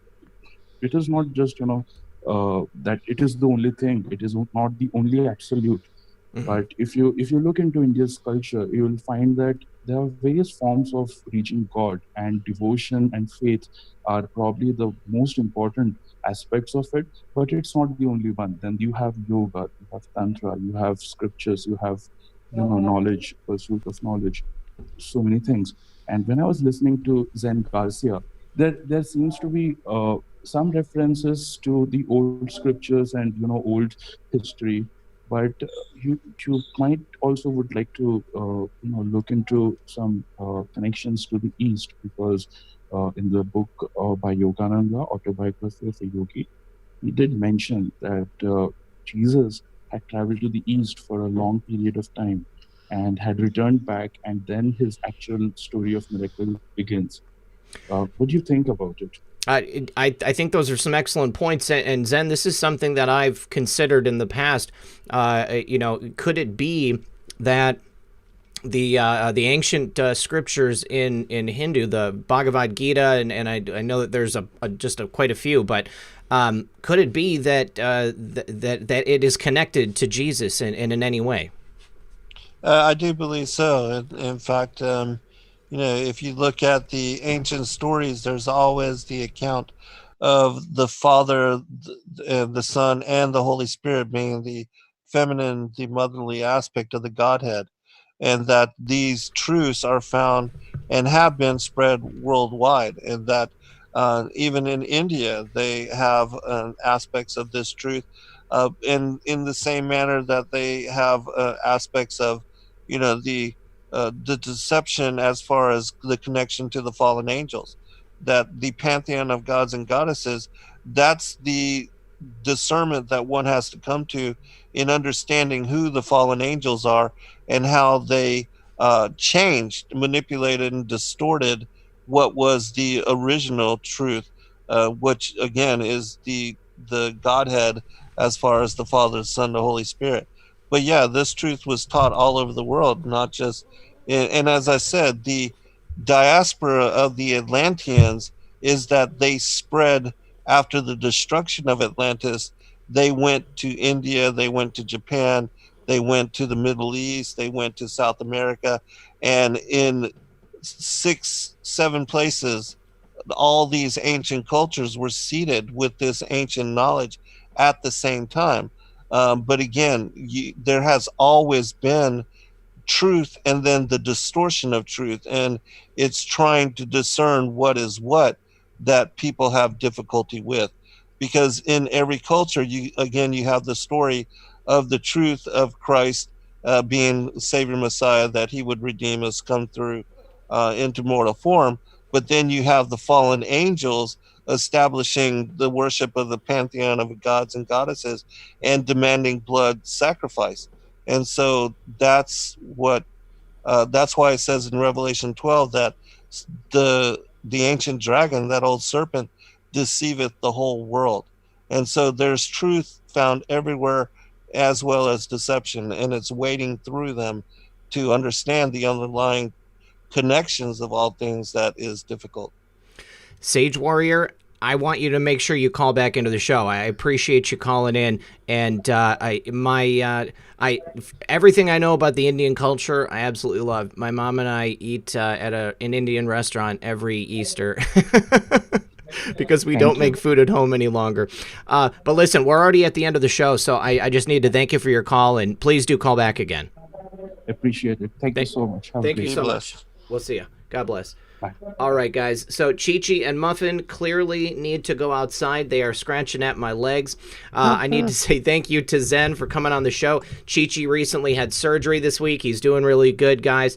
One more super chat from Casey Anon. Genesis 1:28, be fruitful and multiply and replenish the earth and subdue it. Pre-Garden of Eden. Also, God created man in his own image. It doesn't say minus a few bits. I take the Bible completely literally. Zen, thank you very much for being here tonight, man. I really appreciate it. Tell everybody where they can find you again. sacredwordpublishing.com. My Facebook is Zen Garcia, and you can find all the listings of all the shows that I do every week there. But all of my books and all of the compilations of all the ancient manuscripts we publish, you can find at sacredwordpublishing.com. All right, and I just want to let everybody know I'm not going to have time to play the Nephilim link, but I am putting it into the chat right now so that you guys can go watch it yourself. I'm also going to put it in the pinned comment below this video. Thank you to everyone for being here. Thank you to the mods for keeping it comfy, and I will talk to you, everybody, tomorrow. Don't miss us, 9 p.m. for Professor Aaron von Drager. We're going to be talking about 40 years of researching the Cabal. All right, everybody, good luck and God bless.